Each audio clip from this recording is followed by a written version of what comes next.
Hello and welcome to Do It Yourself channel.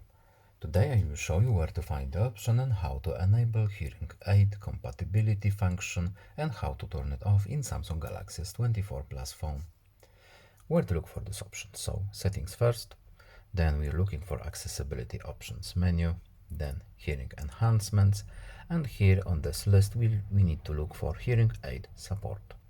And here it is, and on the top we have hearing aid compatibility.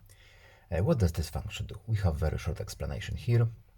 So adjust your phone's audio so it works better with hearing aids. So we have the switch here. It's a simple on or off switch. Pretty easy. There are no other hidden options or menus here, just this switch.